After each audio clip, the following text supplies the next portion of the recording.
Hola, muy buenas tardes. Estamos hoy acá, segundo día del Festival de Poesía Animal Sospechoso. Muy contentos de tener la sala llena, de sentir este afecto, ¿no? Por la poesía, pero también por los poetas, por la literatura, por las letras, en estos tiempos que corren, bueno, que es tan difícil también incluso a veces trabajar desde la palabra y expresarnos desde la palabra, ¿no? En esos tiempos revueltos, convulsos, pero bueno, que nos queda la poesía también como pensamiento, como reflexión, como herramienta también para acercarnos y mirarnos de frente. Así que muchísimas gracias. Felicitamos nuevamente esta quinta edición del Festival Animal Sospechoso, que sabemos que cuesta también tantísimo, pero que se hace con tanta ilusión, con tanto profesionalismo, con tanto rigor. Así que de nuevo, ya te lo decía ayer Juan Pablo, muchas felicidades a ti y a todo tu equipo por este esfuerzo tan grande. Y nosotros desde Casa América Cataluña, esta casa de puente, esta casa de afecto, de amistades, pues felices de acoger cada año, desde hace mucho tiempo, pues el festival. Hoy una sesión muy linda porque precisamente tendrá lugar el homenaje que cada año se le rinde a un poeta, a una poeta, y en esta ocasión pues era un homenaje póstumo al gran Nicanor Vélez, que muchos de los que estamos acá sabemos la extraordinaria labor que hizo en la difusión de la poesía latinoamericana, pero también reconocemos su legado como poeta, su importante obra.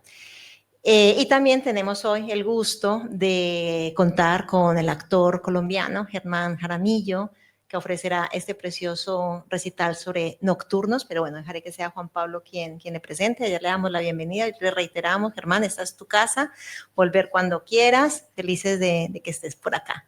Y todos ustedes, y recuerden que tenemos copita de vino para acompañar también las palabras, la poesía, que haremos también hoy una pequeña pausa después del recital de Germán. Moveremos muy rápidamente, como gente de teatro que somos, moveremos muy rápidamente este escenario para que luego podamos presentar el libro de Nicanor.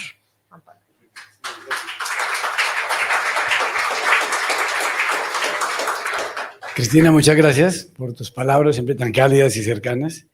Y a vosotros, agradeceros por acompañarnos. O sea, no es que es una fiesta, realmente es como una triple fiesta. Con el que queremos abrir un poco. Ayer hicimos un poco la casa por fuera, un poco quedamos un poquito desolados porque era un estar fuera cuando no se quiere. Y luego, pues hoy es un recogimiento y un escuchar un poco, no solo las palabras de los poetas, sino un poco escuchar la labor editorial de que muchas veces no vemos, que es la gente que está detrás haciendo libros, corrigiendo y haciendo que nos lleguen libros, en este caso, hechos con un primor y con una rigurosidad impresionante, pero ya hablaremos de eso. Y si digo que es una doble fiesta, lo digo porque con la participación de hoy de Germán Jaramillo, que es un actor colombiano que ha fundado uno de los teatros más importantes en Colombia, cofundador del Teatro Libre en Bogotá. Él se fue a Nueva York cuando yo me vine para Barcelona y cada uno en su estilo, pues dejó una semilla en donde vive ahora. Germán fundó hace 25 años en Nueva York el ID Studio Theater, que es el fundador artístico, y coincide también con que una de las poetas invitadas, Lynn Carey Ann, que está entre nosotros, leerá mañana en uno de los recitales de la tarde, es la presidenta artística de este teatro fundado. Y digo yo también los 25 años porque nosotros fuimos revista en los primeros 10 años y luego nos convertimos en editorial, con lo que sumando todo también son 25 años de Animal Sospechoso. Y luego, bueno, Germán, digamos, fuera del país, se conoce no solo por el ID Studio Theater, sino por su interpretación en La Virgen de los Sicarios, que es el protagonista. Y bueno, es un actor de gran trayectoria, pero digamos, si lo hemos invitado es porque Germán representa un poco la vieja guardia del teatro, en el sentido de la palabra de actor culto y sensible, y por supuesto un furibundo lector de poesía. Ya lo veremos ahora que vamos a iniciar en la tarde de hoy antes del intermedio, con unos nocturnos que en nuestro caso son 3 nocturnos de Silva, los más conocidos, y también hay un guiño a abrir la segunda parte, porque si conocemos a José Asunción Silva, ha sido gracias a los muchos editores, porque no sé si recordarán, pero gran parte de la obra de José Asunción Silva, poeta a caballo entre el siglo XIX y el siglo XX, se perdió en un naufragio y él perdió pues, la totalidad de los escritos que no conocemos. Y sin embargo, bueno, es como un poner la actualidad en eso que es editar libros. Y luego cerraremos con un nocturno de Álvaro Mutis, que esta vez el nocturno dentro de lo que es el género de los nocturnos, más conocido y más potente en la tradición latinoamericana, que es tal vez el poeta emblemático porque conocemos siempre a estos 2 poetas, a Silva, José Asunción Silva y a Álvaro Mutis. Y bueno, después de esto haremos un pequeño receso de unos 10 minutos, nos tomamos una copita de vino, porque recordemos que es una fiesta. Y bueno, de Germán Jaramillo solo quiero decir que nació 100 años después de Antonio Gaudí, que es poeta, un actor de 1952. Gaudí, coincidencialmente, nació en el 1852. Así que, Germán, bienvenido a Barcelona y bienvenido a la fiesta de Animal Sospechoso.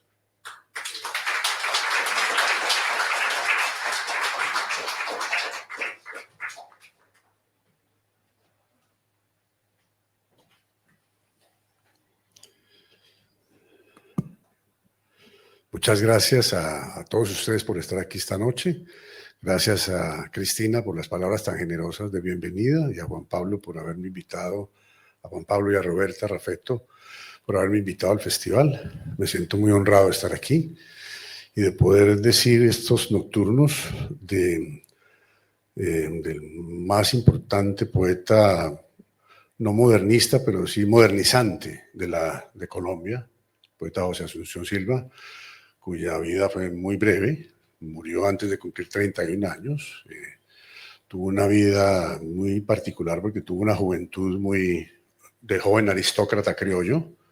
Después los conflictos, las guerras civiles empobrecieron a su familia. Él pasó una parte muy amplia de su existencia, la segunda parte de su breve existencia como diplomático en Caracas. Regresando de Caracas perdió, como dijo Juan Pablo, parte de su obra, la cual reconstruyó una parte, pero después murió pues trágicamente por problemas de deudas. Dispuso de su propia vida.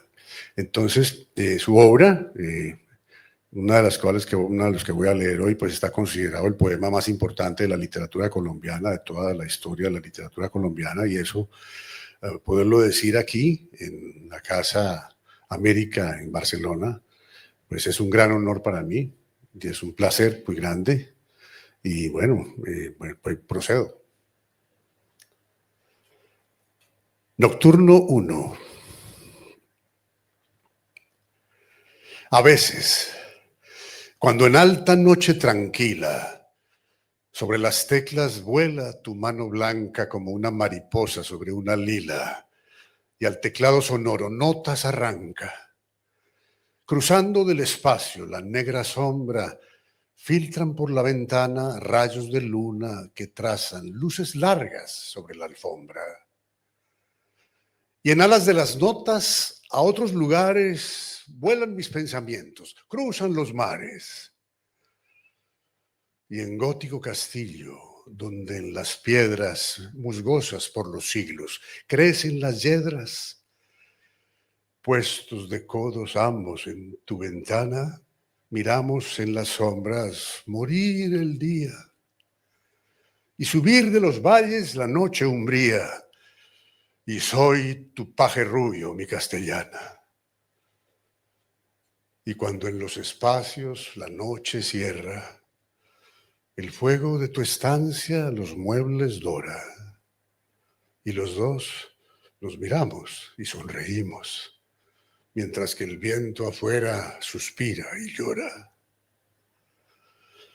¿Cómo tendéis las alas en sueños vanos cuando sobre las teclas vuelan sus manos?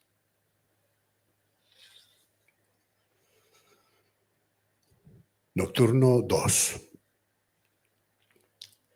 Poeta, di paso los furtivos besos, la sombra, los recuerdos. La luna no vertía allí ni un solo rayo. Temblabas y eras mía. Temblabas y eras mía bajo el follaje espeso. Una errante luciérnaga alumbró nuestro beso. El contacto furtivo de tus labios de seda. La selva negra y mística fue la alcoba sombría. En aquel sitio el musgo tiene olor de reseda. Filtró luz por las ramas, cual si llegara el día entre las nieblas pálidas, la luna aparecía. Poeta, di paso los íntimos besos. De las noches dulces me acuerdo todavía.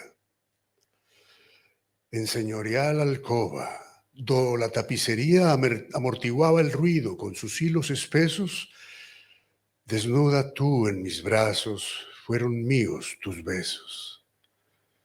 Tu cuerpo de 20 años, entre la roja seda, tus cabellos dorados y tu melancolía, tu frescura de virgen y tu olor de reseda. Apenas alumbraba la lámpara sombría los desteñidos hilos de la tapicería. Poeta, di paso el último beso. De la noche trágica me acuerdo todavía. El ataúd heráldico en el salón yacía. Mi oído, fatigado por vigilias y excesos, sintió como a distancia los monótonos rezos. Tú, mustia, yerta y pálida entre la negra seda, la llama de los cirios temblaba y se movía. Perfumaba la atmósfera un olor de reseda. Un crucifijo pálido sus brazos extendía, y estaba helada y cárdena tu boca que fue mía.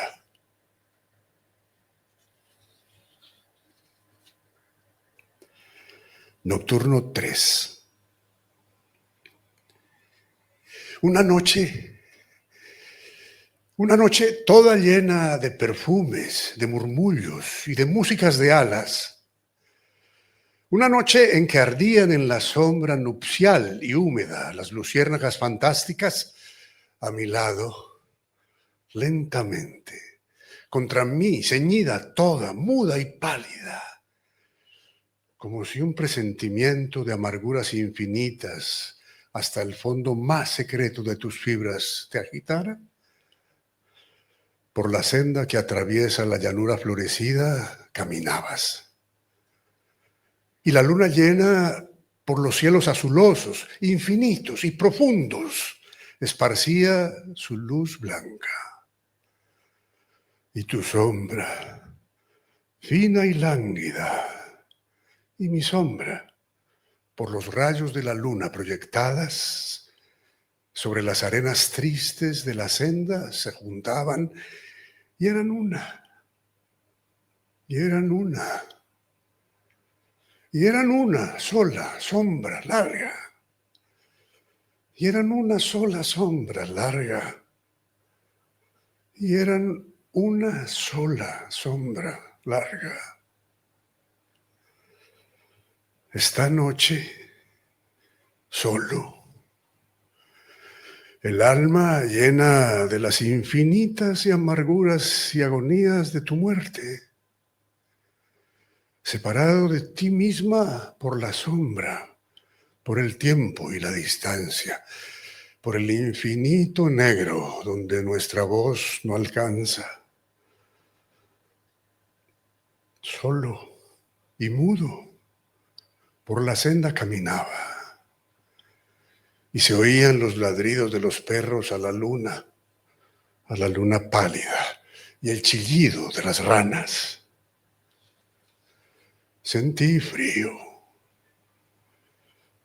Era el frío que tenían en tu alcoba tus mejillas y tus sienes y tus manos adoradas entre las blancuras niveas de las mortuorias sábanas. Era el frío del sepulcro, era el frío de la muerte, era el frío de la nada. Y mi sombra, por los rayos de la luna proyectada, iba sola.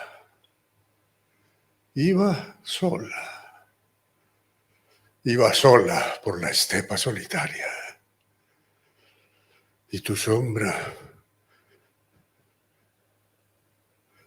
esbelta y ágil, fina y lánguida, como en esa noche tibia de la muerta primavera, como en esa noche llena de perfumes, de murmullos y de músicas de alas, se acercó y marchó con ella. Se acercó y marchó con ella. Se acercó y marchó con ella. Oh, las sombras enlazadas. Oh, las sombras de los cuerpos que se juntan con las sombras de las almas.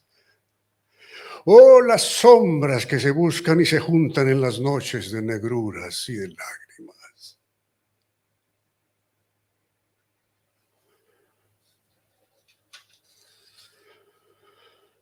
Uno más refrescante. De Álvaro Mutis, Nocturno. Esta noche ha vuelto la lluvia sobre los cafetales, sobre las hojas de plátano, sobre las altas ramas de los cámbulos. Ha vuelto a llover esta noche un agua persistente y vastísima, que crece en las acequias y comienza a henchir los ríos que gimen con su nocturna carga de lodos vegetales. La lluvia sobre el zinc de los tejados canta su presencia y me aleja del sueño, hasta dejarme en un crecer de las aguas sin sosiego, en la noche fresquísima que chorrea por entre la bóveda de los cafetos y escurre por el enfermo tronco de los balsos gigantes. Ahora, de repente, en mitad de la noche, ha regresado la lluvia sobre los cafetales. Y entre el vocerío vegetal de las aguas me llega la intacta materia de otros días, salvada del ajeno trabajo de los años. Muchas gracias.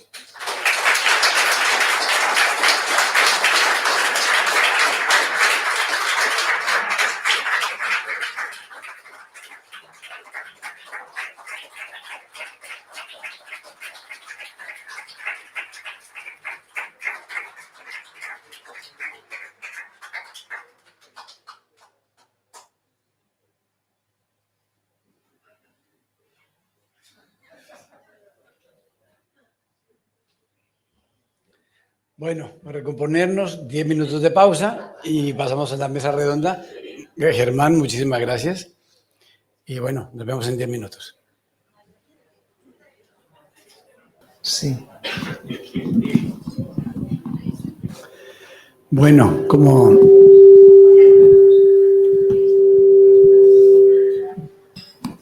como decíamos hace unos minutos,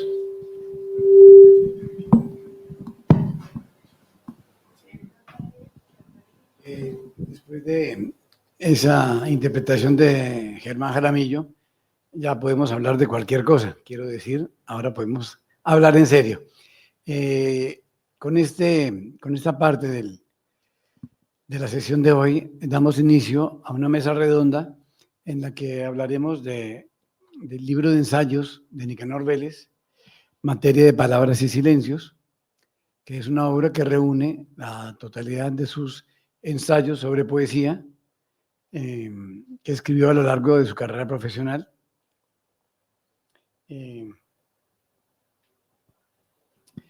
que nos dan una medida, una visión de su pensamiento poético.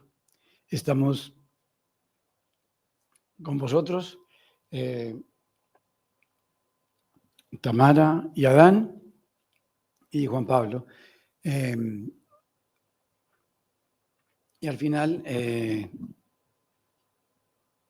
tendremos una idea más clara de lo que es esa figura extraña que es un editor de poesía. En su caso, también porque ha sido editor de obras completas de grandes autores del siglo XX de la literatura latinoamericana. Pero bueno, no quiero quitar terreno a nuestros contertulios, así que una vez más, bienvenidos. Y Tamara, cuando quieras.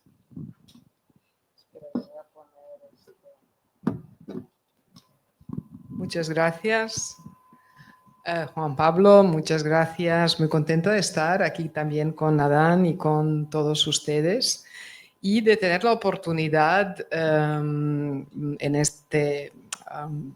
participando en este acto y con la ocasión de la invitación de Juan Pablo de descubrir a esta figura tan interesante que era Nicanor Vélez. Y yo aquí voy a hablar desde la perspectiva de una persona que ha leído este libro, que desde hace unos meses he hablado con Juan Pablo y que gracias a esta invitación he descubierto su labor aquí en Barcelona y también su trabajo como autor, como editor, como también autor de estos ensayos.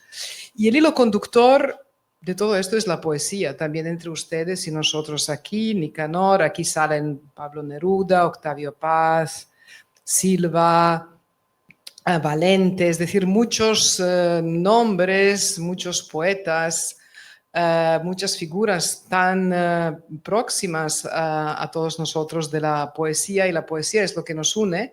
Y entonces yo un poco desde la lectura de un autor que yo no conocía, y yo creo que esto es interesante, voy a moderar esta mesa y vamos a hacer voz viva de Nicanor, que me parece una persona fascinante, porque uno cuando escribe ensayos, y claro, nosotros conocemos autores como, pues, evidentemente, Octavio Paz es muy conocido, incluso, bueno, fue conocido cuando yo estudiaba literatura comparada en Belgrado, en Serbia, la ex Yugoslavia, antes de los años 90, ya El arco y la lira era un libro de referencia en nuestros estudios.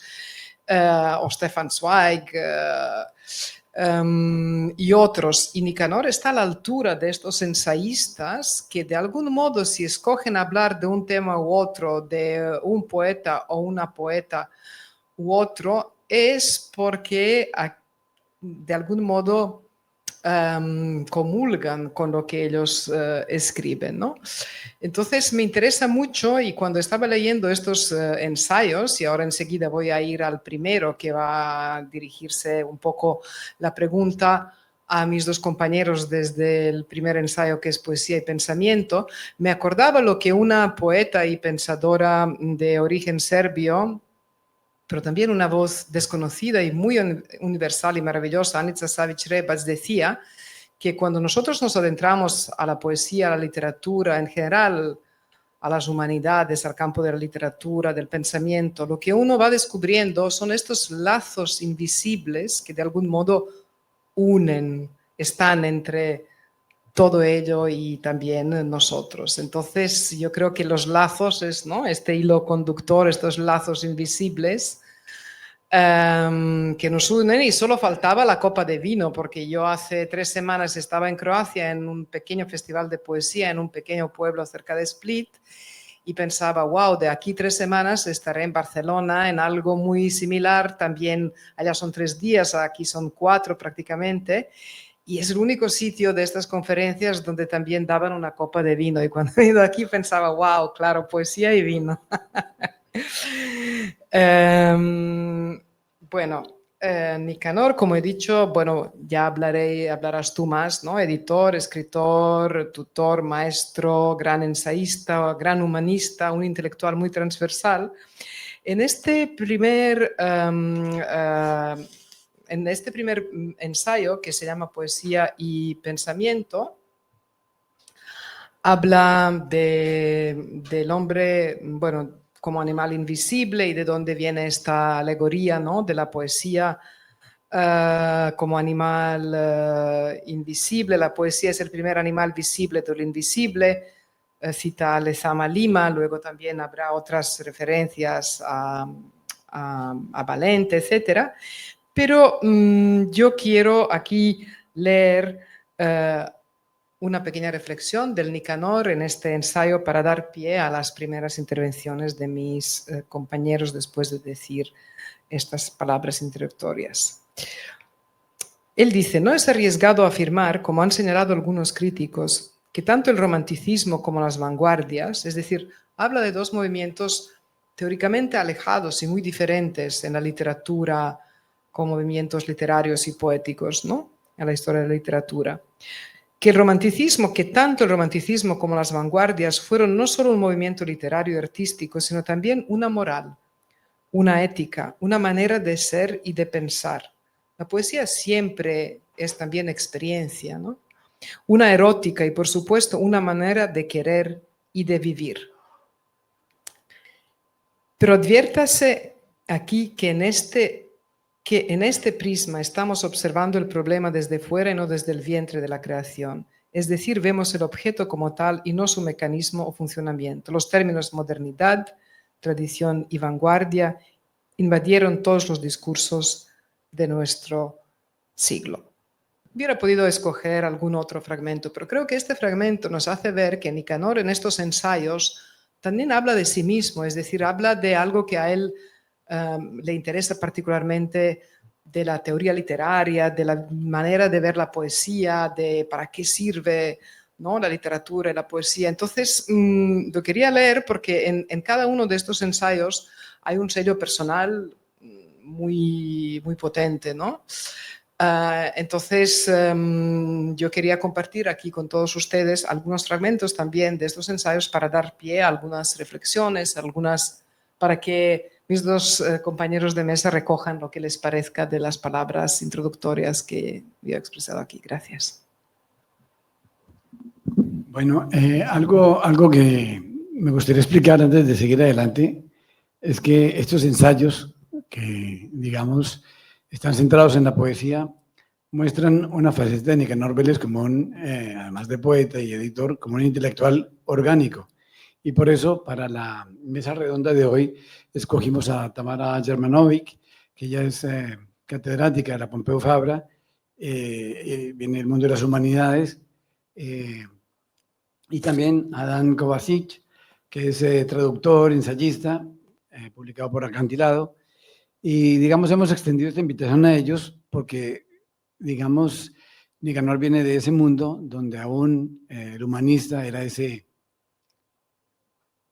pensador, ese escritor, esa persona que mete mano en diferentes disciplinas humanísticas para hacer de la poesía como un reflejo de un todo. Entonces, por eso os doy la bienvenida y las gracias por haber participado, haberos acercado a este libro, sobre todo porque de Nicanor, todos, el 90%, conocemos los autores que él ha publicado y que ha editado, pero, digamos, él cumple a cabalidad esa figura vieja del editor, que era ese lector escondido detrás de los libros que publicaba, porque él llegó muy joven de Colombia, a los 19, 20 años se fue de Colombia, y cuando murió no tenía 52 años todavía. Entonces, eso lo hace, digamos, como nombre propio más invisible, pero habla a través de las obras completas que ha dejado, habla a través de muchos de los libros que damos por normales. Muchos de los libros han sido como el ABC de lo que supimos o quisimos saber en lengua española de poesía de las dos orillas del Atlántico. Y bueno, el libro en realidad hemos puesto en la contracubierta ese fragmento de un ensayo de Nicanor sobre José Ángel Valente, en el que nos explica, a través de Valente, que la poesía es un animal sospechoso para la ideología, del que la ideología no se puede fiar. Y eso nos da la dimensión de lo que era para Nicanor Vélez eso que llamamos poesía. ¿De qué hablamos cuando hablamos de poesía? Entonces hay ese pozo, ese trasfondo humano y humanista que desde el saber y a través de la palabra abarca su visión o su opinión acerca del mundo. Por supuesto, no quiero sentarme en la palabra, doy paso a Adán y ya iremos desgranando varios aspectos de lo que es este libro, que reúne la totalidad de sus ensayos y que justo antes de que Nicanor muriera íbamos a publicar con otra editorial y no pudo ser porque la editorial, no estoy muy seguro si desapareció, pero sí estuvo muy cerca de la bancarrota y hemos tardado varios años en rescatarlo y volverlo a publicar. Finalmente ve la luz. Y solo hago un último inciso personal, pero que no quiere ser personalísimo, pero fue un libro que terminó siendo un resumen de mi actividad de aprendiz con Nicanor Vélez, porque él me enseñó el oficio cuando llegué en el año 2000, trabajé con él desde el año 2000, y realmente no solo como editor, sino como autor, como poeta, me cambió radicalmente el modo de pensar la poesía, el modo de abarcar la poesía, y el publicarlo ha sido ese punto final que hubo después de sus días de hospital, en que yo llegué como queriendo y no queriendo la cosa, a preguntarle por su libro de ensayos que estaba por terminar, y me dijo, bueno, Juan Pablo, eso queda para la próxima vida. Y claro, yo sabía que estaba muy malo y dije, bueno, lancé ahí una propuesta y le dije, Nicanor, estamos a 1 kilómetro del estudio, yo tengo las llaves, yo siempre tenía... Nicanor para mí fue esa figura tan cercana que no solo me formó, sino que yo tenía las puertas de su despacho y podía disponer de lo que quisiera. El único pacto era la lealtad y por supuesto esa fue una lealtad seguida a rajatabla. Bueno, yo corregí el manuscrito, se lo llevé otra vez al hospital y él es como si le hubieran dado otra vez la fuerza de vivir. Bueno, pues yo lo corrijo y encima de la cama corregía donde estaban las notas, las comas, cambiaba párrafos de lugar, porque eso lo cuento no tanto por el hecho personal, sino por ese rigor llevado hasta sus últimas consecuencias, en que en la cama del hospital corregía, yo volví al despacho, introduje las correcciones, se lo volví a llevar y el libro quedó terminado. Pocos días después, ya Nicanor pues murió, pero digo, ha pasado más de 15 años para llegar a este libro. Así que bueno, contado ese pequeño ejemplo de lo que es el rigor llevado hasta sus últimas consecuencias, damos la palabra a nuestro contertulio y a Adán. Muchas gracias, buenas tardes y muchas gracias por la invitación, por poder participar en el Festival de Animal Sospechoso y poder hablar de la labor de Nicanor Vélez y en particular de este libro que acaban ustedes de publicar. Realmente ha sido un descubrimiento para mí, ¿no? Y también, claro, ¿cómo me relaciono yo con la figura de Nicanor Vélez? Digamos, ¿por qué estoy aquí?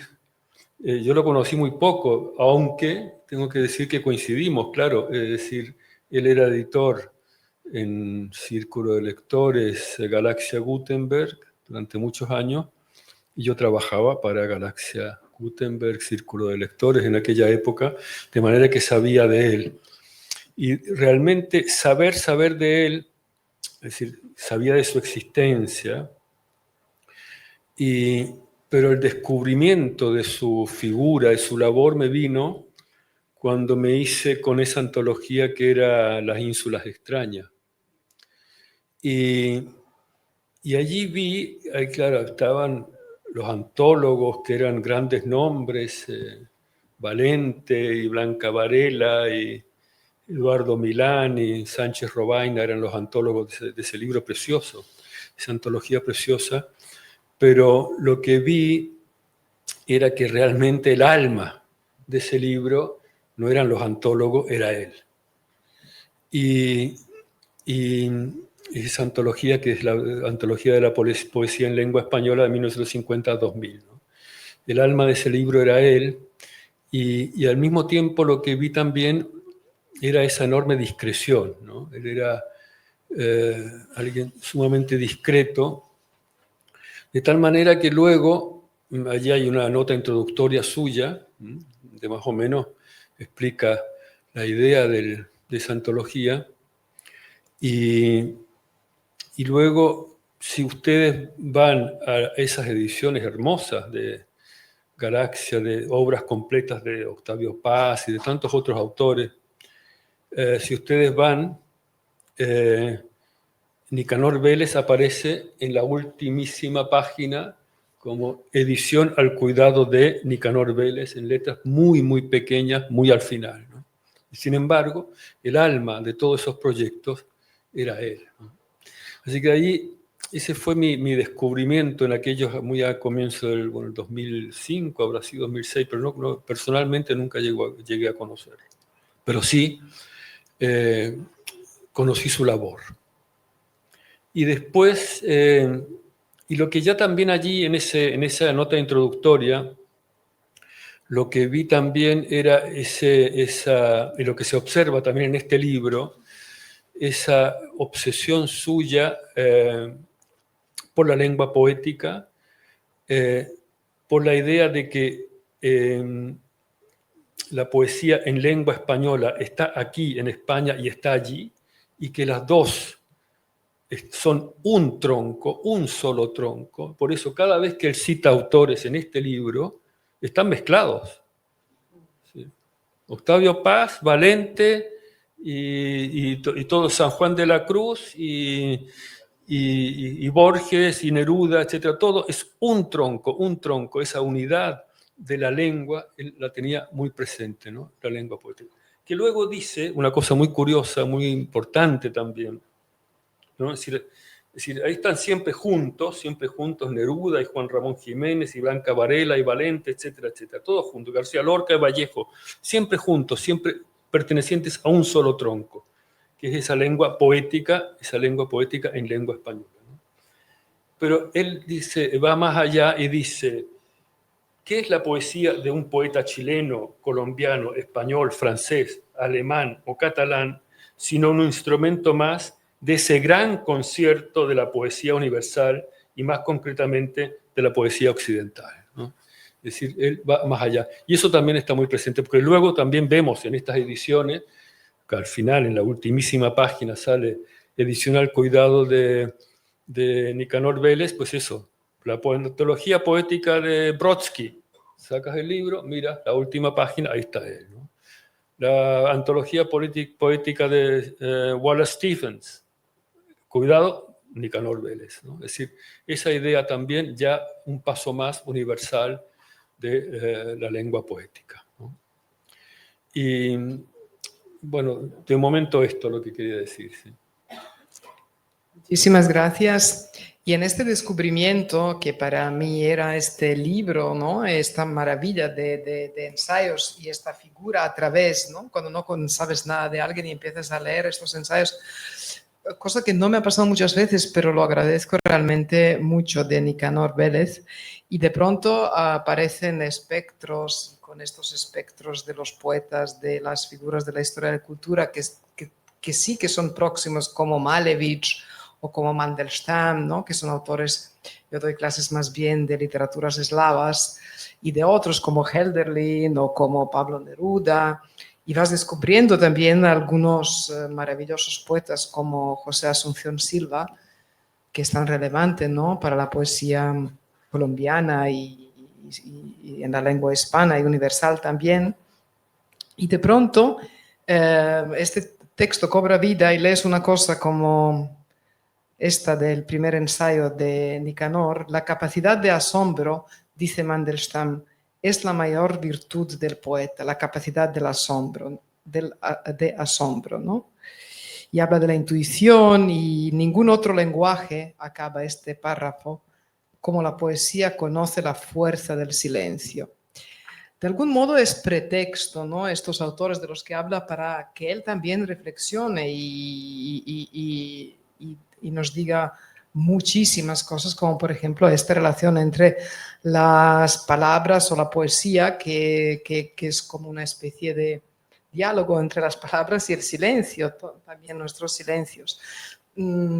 Recojo esto porque me gustaría también un poco de la transversalidad, ¿no? Que se nota, porque estos ensayos, más que centrarse en un autor, aunque pues, dicen Pablo Neruda, Silva, etcétera, son muy temáticos. En uno habla Octavio Paz, el tema es la tradición. Cuando habla de Silva, habla de la ironía. Veo que este concepto de la ironía le interesaba mucho, ¿no?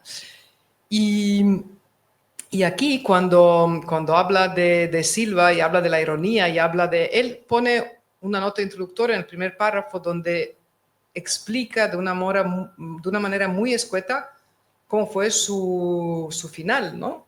Entonces, para alguien que no conoce la vida ni conoce la poesía y al final está el nocturno, que lo lees, realmente te llega en 10 o 12 páginas o 15, no sé lo que es el ensayo, a recrear todo, la figura, el dramático destino que tuvo, porque se suicidó a los 31 años, ¿no? Y al final también está este nocturno que lo lees y en medio también están algunas citas que expresa. Y a través de todo ello también te habla de sí mismo, ¿no? Como he dicho antes. Entonces a mí me ha interesado mucho esta transversalidad muy auténtica suya, donde salen figuras de la historia de la literatura, de arte, sale Einstein, todas estas voces, estos espectros están aquí, dialogan, y aunque él escribe en teoría sobre unos autores u otros o sobre la poesía, está continuamente presente y además te atrae, te interesa, te hace pensar, y no dejas el libro, ¿no? Entonces un poco quería compartir con vosotros esta sensación de mi primer contacto con Nicanor y saber, bueno, y daros pie para decir algo relacionado a ello. Gracias. Bueno, yo creo que para no centrarme tanto en la parte de pensamiento, que ya entraremos en eso, yo creo que lo que define esa figura de ese autor que se llama Nicanor Vélez es lector por excelencia. Pero cuando digo lector es uno que lleva el entendimiento de la lectura a digamos, una cierta exageración en el sentido de que él tiene que estar seguro de qué es lo que está leyendo para poderlo dar a los lectores, porque si algo hace un editor es meter mano de tal manera que no se note que hay alguien que está indicando al lector por dónde tiene que ir. Esto porque decir lector es muy fácil, pero por ejemplo, Claudio Rodríguez, que es uno de los ejemplos que me viene a la mente, poeta español que tiene El don de la ebriedad, que es un poema en realidad, durante mucho tiempo fue editado como una colección de poemas. Y ahí donde yo digo, viene lo que es ser lector cabal. Él dijo, vale, hay que decirle al lector que es un poema único, no puede ser una colección de poemas. Entonces viene todo ese saber tipográfico con donde él corrigió la plana en muchas ediciones, no para corregir la plana, sino para decir, es un poema. Pero cuando es un poema de 200 páginas, parece que no está diciendo nada, pero tú cuando entiendes lo que es esa lectura, esa lección desde la humildad, porque no es que está ahí en primera plana, simplemente dispone los poemas como un único libro, no como una colección de poemas. Y eso te lleva ya a la dimensión de pensar en orden las cosas, leer el mundo. Y esto lo cuento porque lo primero que yo le pregunté, muy curioso cuando empecé a trabajar con él en 2002, yo le pregunté, pero que por qué había dejado el país, y dijo, es que no me gustaba la academia porque no enseñaban a leer. Y lo cuento porque es que ahora para mí cobra mucho sentido ese saber leer, porque eso es la figura de lo que era este hombre lector. Y bueno, volviendo ya, digamos, al libro, el libro, digamos, nos explica qué es, o nos pregunta qué es poesía cuando hablamos de poesía. Y por eso el libro está escrito en 3 grandes apartados. Uno de ellos, importantísimo, es esa relación difícil y al mismo tiempo estimulante, que es esa relación entre pensamiento y poesía. Y luego, para aclarar más de cuál es el tipo de poesía, qué es lo que en realidad decimos cuando hablamos de poesía, se centró en hablar de los grandes movimientos, como ya citó Tamara, del siglo XX en lengua española, las vanguardias, el romanticismo, porque fueron rupturas con la tradición, y al haber movimientos que rompen con una tradición, lo que hacen es que están aclarando, especificando de qué están hablando, y en este caso, de qué hablamos cuando hablamos de poesía, que obviamente se habla de una experiencia, pero una experiencia vivida a través de la escritura, porque de nada vale que hablemos de lo que nos ha sucedido esta mañana mientras hacíamos el desayuno, porque ese es un pensamiento banal. Realmente el pensamiento que importa es aquello que nos hace entender el mundo, entregarnos al mundo. Y luego la última, digamos, el último prisma que utiliza Nicanor para definir el objeto de poesía fue una conferencia que él dio en 2007, 2008, en Medellín, explicando un poco la relación entre pensamiento y poesía. Digo esto porque en una parte muy inicial del libro, él comenta que no es todo lo que hubiera querido escribir, pero es lo que su trabajo de editor le permitió escribir. Entonces, muchos de estos ensayos, de unos 14, 15 ensayos, han sido o bien prólogos a obras completas, comentarios de una antología, o temas específicos de, por ejemplo, el poema extenso, el legado de Juan Ramón Jiménez como poeta que dejó en América Latina, murió en el exilio. Entonces son todos ejemplos de cómo ser lector, ser editor, confluyen, en su caso, en la escritura. Porque además de editor y ensayista, era sobre todo poeta. Nicanor, ante todo, era un poeta metido en el mundo de la edición. Y para no ponernos tan serios, hay una parte que me sorprende todavía del libro, que cuando uno lo está leyendo, y vamos, si lo he leído 20 veces, es poco, no porque lo he leído, porque tratando de editarlo y hacerlo durante tanto tiempo, conserva una característica que quiero compartir para los lectores que se puedan acercar al libro, y es el típico ensayo que uno lee con sonrisa todo el tiempo. Uno lee capítulo tras capítulo con una sonrisa enorme, y después cuando acaba el capítulo, uno piensa, pero no subrayé nada, no me acuerdo, no puedo repetir esa idea vislumbrante que me dio y me hizo entender no la poesía, sino este poeta, o ese momento en que la lectura es esa intimidad entre el silencio y el pensamiento. Entonces, eso es lo que lo hace característico, es como ese lector nos da un legado de lo que era saber leer. Sí, curioso ahora porque justamente había apuntado la página también donde él habla, ya en el primer ensayo que es sobre José Asunción Silva, bueno, después del primer ensayo, ese preámbulo, el primer animal visible de lo invisible, poesía y pensamiento, luego empieza la siguiente parte del libro, que es Vida de Poetas, que de eso vamos a hablar un poco. Hay una cita interesante, él habla de un texto de José Asunción Silva que se llama De Sobremesa, y dice: de sobremesa contiene muchos apartados en los que no solo se trata de establecer las directrices de una forma de ver la poesía, sino también de dar una visión estética totalizadora de la vida. En particular destaca el apartado en el que oímos a José Fernández, su protagonista, decir que no escribe porque no lo entendería, para añadir: es que yo no quiero decir sino sugerir, es algo muy propio del modernismo o de la época, ¿no? Yo no quiero decir sino sugerir. Y para que la sugestión se produzca, es preciso que el lector sea un artista. En imaginaciones desprovistas de facultades de ese orden, ¿qué efecto producirá la obra de arte? Ninguno. La mitad de ella está en el verso, en la estatua, en el cuadro. La otra en el cerebro del que oye, ve o sueña, ¿no? Es decir, la otra mitad de la obra poética, en este caso, está en el lector, ¿no? Y él, pues todo este libro es el libro también, entre otras cosas, es un libro de un poeta y también el libro de un lector, ¿no? De un lector muy profundo. Yo creo que también su labor de editor lo obligó también a esa lectura minuciosa de mirar hasta la última coma de los textos, obligado. a verlo, y era un gran lector, y eso se trasluce también en estos libros.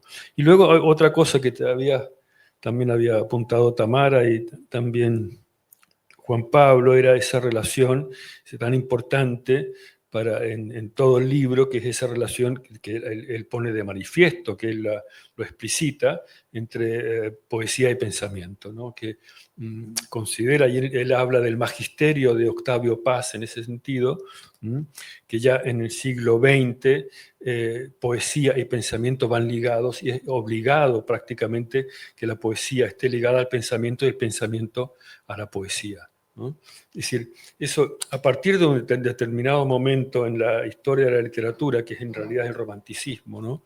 De pronto la crítica o el pensamiento sobre la labor literaria, la labor poética, el pensamiento sobre la reflexión, etcétera, se vuelven algo absolutamente imprescindible, ¿no? Y de eso también trata el libro. La relación pensamiento o reflexión y poesía es algo central en este libro. Muchas gracias. Vamos un poco avanzando, no tanto por capítulos como a través de los temas.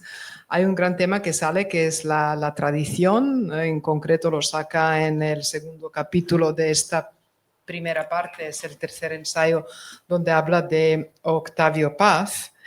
O la lucidez que parpadea, así lo titula Nicanor.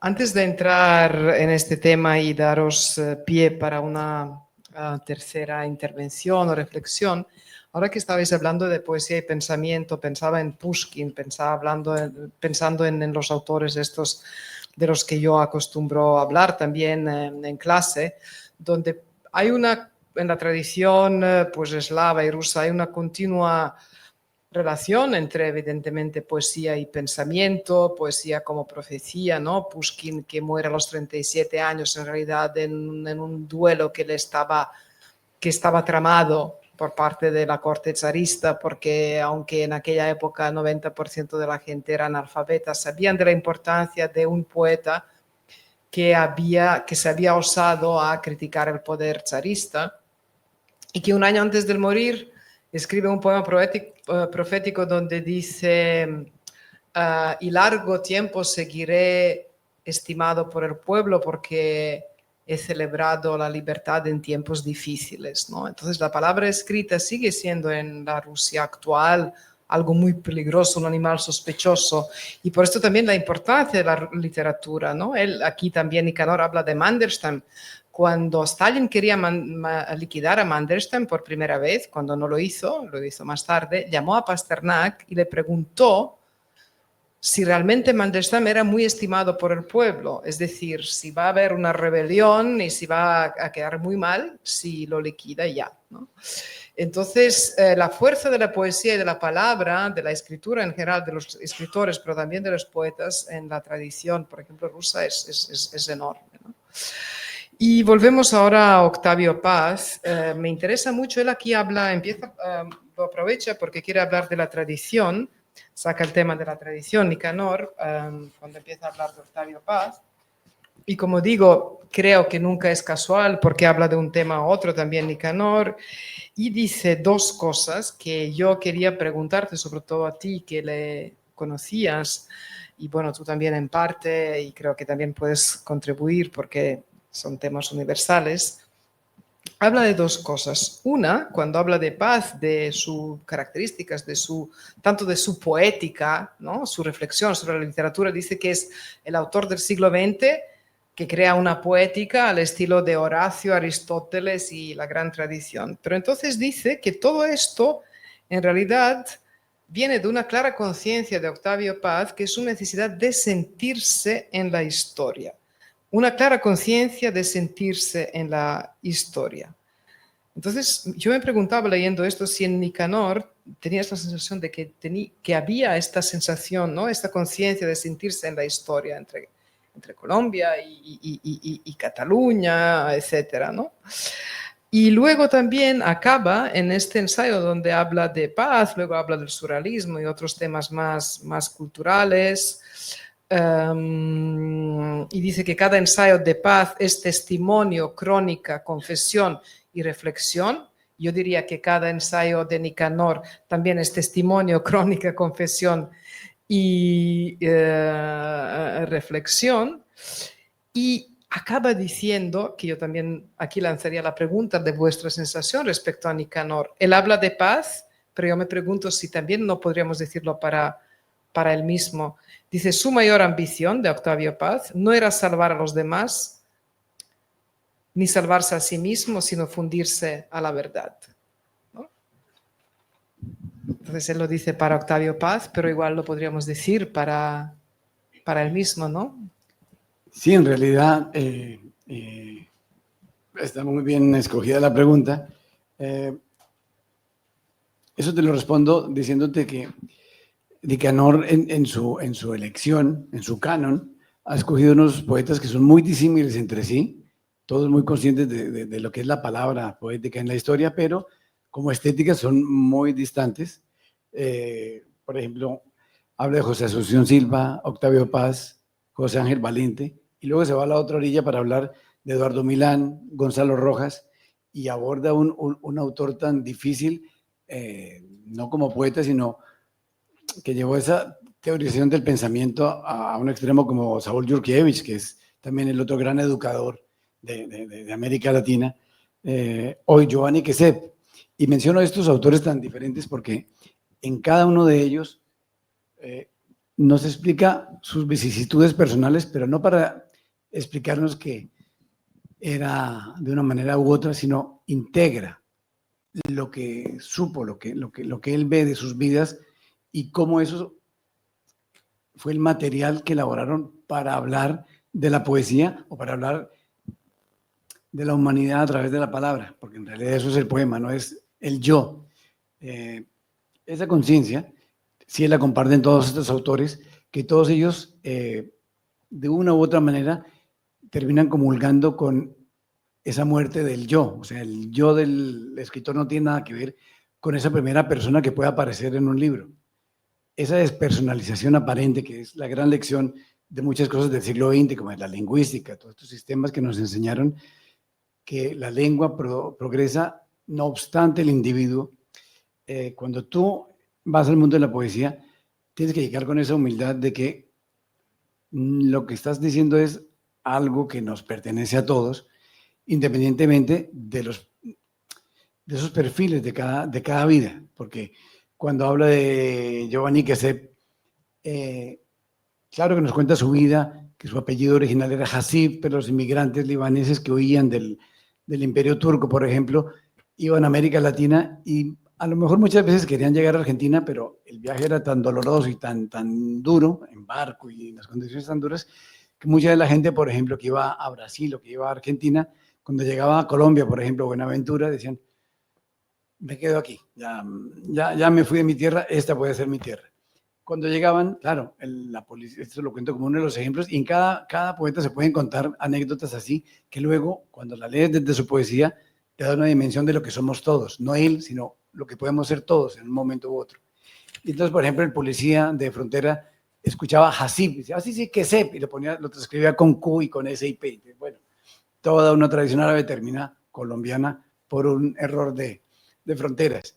Y eso lo cuenta un poco para poner en antesala ese desarraigo, en este caso, de Quesep, y de cómo la crítica colombiana había leído mal ese poeta, siempre hablamos de leer, porque en Colombia siempre se vio como un poeta exótico que hablaba de árboles extraños y lo daba como un muy tardío modernista, y cuando él nos cuenta toda su tradición árabe, libanesa, nos cuenta cómo el jardín era tan importante para su familia, que tenían lo que tenían, pero tenían, a pesar de la riqueza o de la pobreza, un jardín de rosas, que lo mantuvo la abuela y no hacían nada, era simplemente cultivar la rosa. Entonces dice, cuando Quesep habla de la rosa, no está hablando de la rosa de Rubén Darío, que podría, porque literariamente hay algún elemento, él está hablando de sí mismo, de esa tierra que dejaron sus antepasados, que se refleja en la rosa o en el árbol preciso del que está hablando y en todo su entorno. Y esto vivido en una Colombia que a esa familia no la aceptó porque,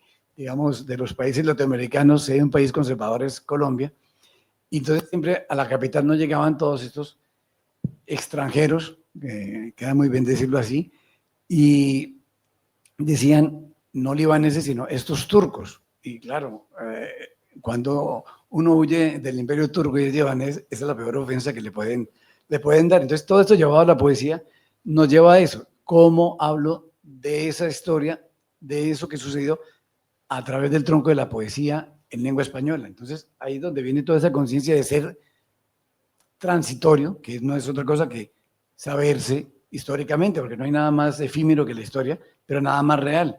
En algún punto que Nicanor cita a alguien sobre Octavio Paz, creo que es Eduardo Milán, hablando sobre Octavio Paz, dice que la permanencia de Octavio Paz es la demostración de ese movimiento que nos hace no solo efímeros, sino que nos da esa realidad que es transcurrir a través del tiempo. Entonces, eso, tomado desde la literatura, te hace pensar que siempre, y recordamos a Quevedo, que siempre leer es ese diálogo con los muertos queridos. Y bueno, ahí te respondo un poco a lo que es ese sentirse ser de la historia. Sí, es curioso porque, es decir, estos ensayos tienen la parte de esa enorme... Los comienzos de los ensayos son muy impresionantes siempre porque te hacen entrar de una forma casi vertiginosa casi tiene un punto casi narrativo, ¿no? Muy hábil, muy vertiginoso, de pronto te hacen entrar en el ensayo, ¿no? Así, por ejemplo, en este caso, cuando habla de Giovanni Quesep, dice, de pronto empieza así, ¿no? A finales del siglo XIX, un barco proveniente de Marsella, que había zarpado del Líbano, llegaba al puerto de Cartagena de Indias con un hombre llamado Jacob Queset, acompañado de su mujer y sus hijos. Poco después a este hombre le hicieron, como diría su nieto muchos años después, un pequeño servicio. Le robaron las 10.000 libras libanesas que traía. Es decir, este es el comienzo de un ensayo, ¿no? Y hay varios que empiezan así de esta manera. Y lo curioso también es, y lo importante, es que aquí habla de vidas de poetas. Es decir, siempre hay un nexo inicial, ¿no? Con alguna cosa, ¿no? Con algún elemento biográfico de los poetas, de José Asunción Silva, y también el ensayo empieza con el suicidio, ¿no? Y Neruda, es decir, de todos ellos hay ese momento inicial, digamos, que puede ser biográfico, pero al cabo de pocas páginas va al grano, y el grano es la poesía. Es decir, se acaba Quesep, se acaba la historia del abuelo y todo eso, se acaba la historia de Neruda, o sea, el suicidio de Asunción Silva, y va a la poesía, ¿no? A eso, digamos, eso que tú decías de la despersonalización realmente se produce dentro del ensayo, ¿no? Esa esencia del poeta, que es esa no identidad del poeta, ¿no? A eso llega él, en todos los ensayos llega de esa manera, ¿no?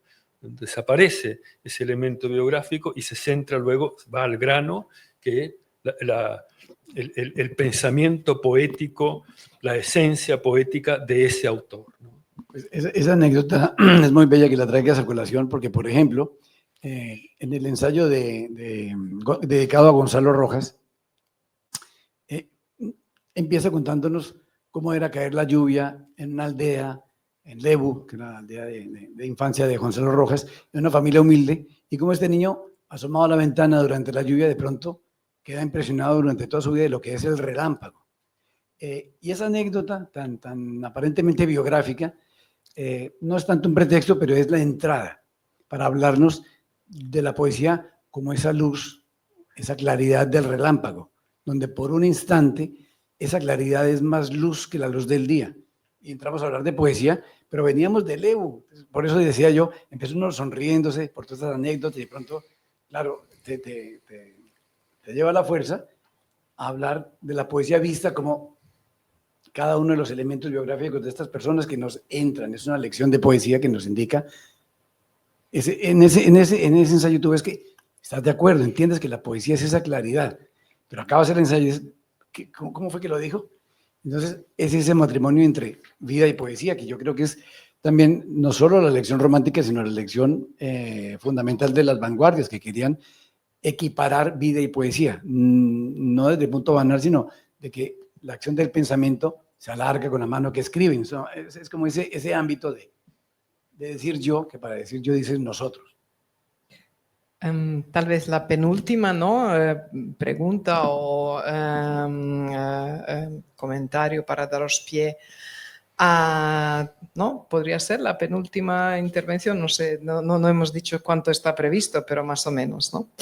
El tema de la soledad, ¿no? Hemos dicho la ironía, la tradición, la soledad. El tema de la soledad es un tema que saca, sobre todo en el ensayo, en la segunda parte del libro, en el apartado que Nicanor llama Asunto de Poemas, donde se centra en Pablo Neruda, y como gran escritor que es, de una manera lapidaria, ¿no? Nos introduce a través de alguna anécdota, un párrafo, y aunque no sabes nada o has leído mucho a Neruda, pero no conocías, pues tal vez tanto cosas de su vida, te engancha y no lo puedes soltar. Y entonces empieza a introducir, y aquí el gran tema es el tema de la soledad, porque habla de cómo quedó huérfano de madre con pocos meses de vida, y cómo su padre, que odiaba a los poetas, fue un agricultor que luego conducía una locomotora, y por esto él tenía que esconderse cuando empezó a escribir a los 17 años Neruda, y cogió nombre de Jan Neruda, un escritor checo que le parecía insignificante y que solo luego descubrió que era muy conocido, y bueno, este tipo de anécdotas. Y entonces habla de Neruda, lo describe como un poeta turbulento, profundo e impulsivo, que no tenía método. De paso nos dice, pero ¿qué lee? ¿Quién lee con método? Dice, con método solo leen las estatuas, ¿no? Y todo esto para llegar a hablarnos de la soledad, y aquí se detiene y habla, y ves que tal vez, esto también es la pregunta, ¿qué os parece el tema de la soledad en estos ensayos? Soledad tal vez unida al silencio, y siempre algo necesario también para la poesía. Y entonces dice aquí, antes de daros pie para esta reflexión penúltima, dice, fui solo como un túnel, ¿no? Decía Neruda. Y entonces lo describe, lo amplía un poco, un túnel. ¿Pero qué es un túnel? Dice, por un túnel muchos pasan, pero nadie se detiene. Era una persona muy solitaria también, Nicanor, y bueno, un poco el tema de la soledad, tanto en relación tal vez a su figura, sobre todo tú que lo conocías tanto, y también el tema de la soledad y silencio en la poesía, vuestra lectura de este tema en este libro de ensayos, tal vez. Bueno, yo te respondo diciéndote que el libro en efecto se llama Materia de Palabras y Silencios, porque muchas veces la poesía dice más con lo que calla que con lo que dice. Y eso también es la otra cara de esa soledad de la que tú dices, porque ¿qué es ser solitario? No estoy muy seguro, pero porque se puede ser un solitario dentro de la multitud. Entonces yo creo que eso tiene que ver mucho con la lectura, que es esa conversación con nosotros mismos. Finalmente, como decía Adán al comienzo, la mitad del libro está en nosotros, está en el lector, no se completa hasta que no está el lector. Entonces, desde luego, sí que era un solitario, pero ¿qué es ser un solitario? Un poco, no sabría meter mano para decir qué es ser un solitario, porque diría yo, un poco irresponsablemente, que el lector de poesía es un ser solitario, o por lo menos mientras lee un poema, es una persona solitaria que a través de ese diálogo con la lengua enfrenta el mundo o se acoge al mundo. Sí, también, es decir, me llama la atención también precisamente que te refieras a ese... es muy lindo el ensayo sobre Neruda, que también a mí me sirvió para volver a Neruda, lo llevaba años sin tocar su obra, y de pronto, claro, esa manera de él, realmente tan amorosa de acercarse a los poetas es muy impresionante, y también me llamó, claro, la atención precisamente que ese libro, 20 canciones de amor, 20 poemas de una canción desesperada de Neruda, que yo creo que es un prólogo de él a una edición de este libro, ¿no? Y allí de pronto, claro que son unos poemas donde hay erotismo, donde hay amor, etc. Y de pronto lo que él dice que el tema central, en realidad, de esos poemas es la soledad, ¿no? Y también en este ensayo, también una vez más, lo mismo, es decir, esa forma de acercarse, el que empieza con unos rasgos biográficos, etc., de pronto va de lleno al poema, o a los poemas en este caso, ¿no? Y después en lo que te refieres al silencio, es muy esencial en este libro, es muy esencial, digamos, esa concepción de la poesía que él debe mucho, yo creo que también a Valente, el silencio, el vacío, la nada, ¿no?, como elementos esenciales de la creación poética, ¿no?, precisamente como algo contrario a lo que serían las ideologías, ¿no? Las ideologías, que son una especie de discurso continuo,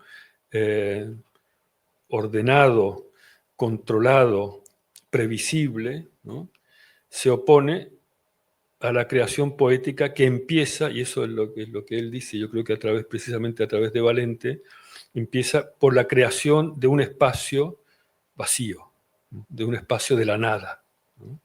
Y ahí también, esa es también una cosa bastante especial que aparece en estos ensayos.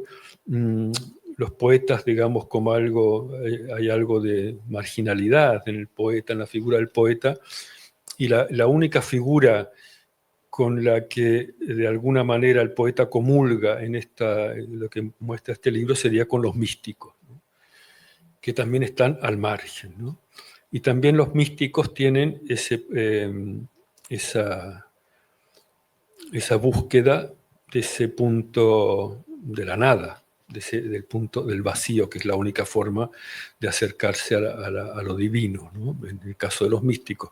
Así que hay una relación, también es muy importante, y eso no aparece en este libro, pero es bastante esencial en la poesía a partir del siglo XIX, que, digamos, a medida que va desapareciendo la sacralidad, lo sacro, los espacios sacros, ¿no?, el único reducto que queda de relación con lo sacro es la poesía, ¿no? Y eso también de alguna manera está también esbozado en este libro, ¿no? Y todo esto tiene que ver, por tanto, también con el silencio. El ensayo que citas sobre Valente, además tiene eso que nombras de la disponibilidad, es algo que nos explica muy claramente esa diferencia entre escribir narrativa y escribir poesía. Porque el poeta no es que gobierne directamente lo que hace, sino que tiene que producir silencio, vacío. Cuando logra ese vacío, aparece la palabra que es la personificación de ese vacío, y esa disponibilidad es la que Valente llama esa tabula rasa, a partir de donde se escribe el poema. Y luego, ahora que mencionas lo de 20 poemas, en esa época Nicanor no quería mezclar el trabajo editorial con su parte creativa, y en alguna de las correspondencias con Octavio Paz lo esprona, lo pellizca, lo puya para que escriba, que se suelte y haga algo en la escritura en relación con su trabajo editorial. Y en ese primer libro, ese fue el primer ensayo de Nicanor, ese de Octavio Paz, él nos explica, de Pablo Neruda, él explica que él hubiera querido escribir de canto general o de otros poemas maduros de Pablo Neruda, pero cuando decidió publicar algo, era un prólogo a una antología, a 20 poemas de amor y una canción desesperada. Y sin embargo, logra hacernos un ensayo, pero aún estaba indeciso y firma con el segundo nombre y con el apellido materno. Ese prólogo, cuando salió en Círculo de Lectores, lo firmaba un tal Jaime Ortiz. Sí. Él se llamaba Nicanor Jaime Vélez Ortiz. Y bueno, pero esa negación de sí mismo a la firma, curiosamente, irónicamente, es haberse entregado. Eso lo entregó, ese juego de haber puesto el segundo nombre, el segundo apellido, es un ejemplo de cómo solucionó eso, y es entregando la escritura a la vida, al trabajo. Y con esto lo que quiero es invitarlos a leer ese libro, porque de verdad es un libro que se lee como un conjunto de historias, como un conjunto de anécdotas, y después no sabes qué es ese caballo de Troya que te lleva a pensar y a hablar y a decirnos qué es la poesía. Exactamente, es una gran invitación a la lectura de la poesía, la literatura universal, y de indagar por estos movimientos de la historia de la cultura, por los nombres, porque salen muchos de una manera nada pretenciosa. Y esto es una maravilla. Hay pocos, no es una crítica literaria, son unos ensayos que tienen una gran intertextualidad, y con esto quiero acabar, porque aquí descubres, yo quiero acabar y dar pie a vuestra última intervención, descubres un autor que sí era editor, ensayista, pero también escritor y pensador. Aunque leas un ensayo suyo, te das cuenta claramente de ello. Y como he dicho, pues estos lazos invisibles, como esta especie, no me gusta la metáfora de las muñecas rusas, pero ahora cuando estabas hablando, ¿no? Él habla, por ejemplo, de Valente, pero cuando habla de Valente y cita un poema suyo, aquí saca a T.S. Eliot y cita otros versos y otras referencias, con lo cual, incluso si no sabemos quiénes son los autores de los que habla, cita algún verso, algún fragmento, alguna cita sale, y de este modo llega hacia nosotros. Nunca es la palabra crítica vacía, sino que está lleno de vida y también lleno de poesía. Por ejemplo, aquí en el ensayo con Valente hablo de esta invitación a la lectura. Para ilustrarlo, lo cito. Habla de que en Valente hay una búsqueda de la disolución del yo, ¿no? Un poco en lo que estabais hablando, en Poemas de Lázaro, y dice: no debo proclamar así mi dolor, estoy alegre o triste, ¿y qué importa? ¿A quién ayudaré? ¿Qué salvación podré engendrar con un lamento? Entonces, después de estos versos y algunos más de Valente que cita, va a T.S. Eliot, a los que él llama poeta de la misma familia espiritual, ¿no? Versos, y entonces estos son los versos de Eliot que cita Nicanor. Mi historia debe ser olvidada, mezclada en la suma total que la hará verdadera. Entonces, bueno, con estos versos de Eliot, que cita a Nicanor Vélez y que citaba antes también a Valente, yo acabo mi intervención y me despido de este hombre maravilloso, porque además detrás de este humanista, intelectual, pensador y escritor, uno descubre cuando lo lee que era una bellísima persona, ¿no? Y esto, al menos a mi edad, es lo que también me interesa de los grandes autores de la cultura universal. Muchas gracias por hacerme descubrir a Nicanor, y con estas palabras pues os doy pie también a vuestra última reflexión a partir de este libro de ensayos y de Nicanor, de su figura. Gracias. Pues no me corresponde opinar si era una gran o pequeña persona, porque siendo su aprendiz, realmente mi relación con Nicanor fue de aprendiz, maestro-aprendiz. Digamos, me empezaría que no fui su amigo. No podía ser su amigo porque la admiración era mucha, y el cambio fue tan radical que, aunque fue tan cercano a mí, no puedo decirlo, pero digo, si estoy aquí es por él, porque yo me entregué en un sentido muy literal. Yo estaba como en el mundo de la crítica literaria, un poco en esa parte vampiresa.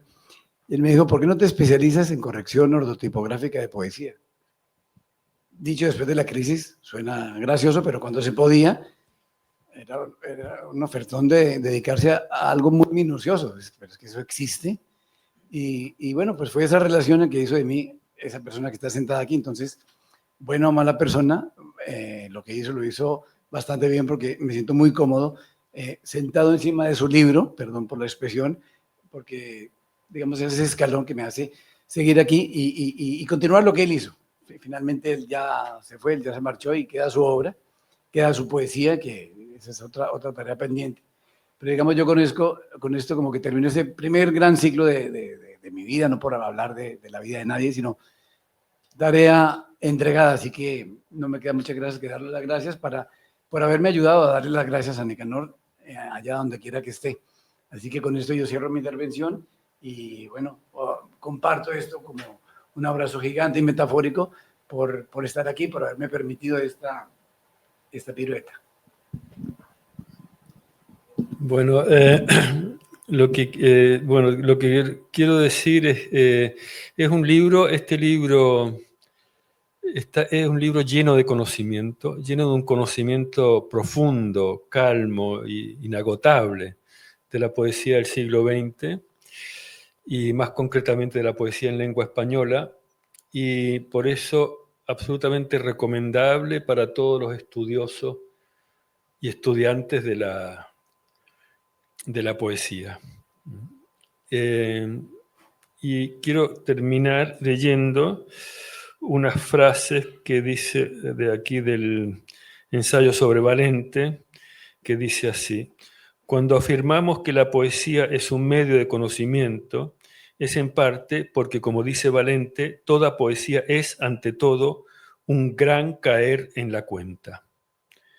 Una de las grandes revoluciones de la poesía que se concibe así es su conciencia de explorar un territorio desconocido e invisible, por el simple hecho de no estar controlado, orientado y premeditado de antemano.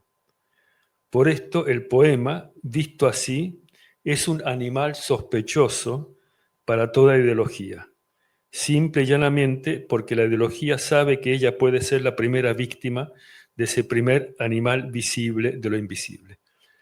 Así que esto aparece aquí en este libro y con esto quiero concluir. Muchas gracias.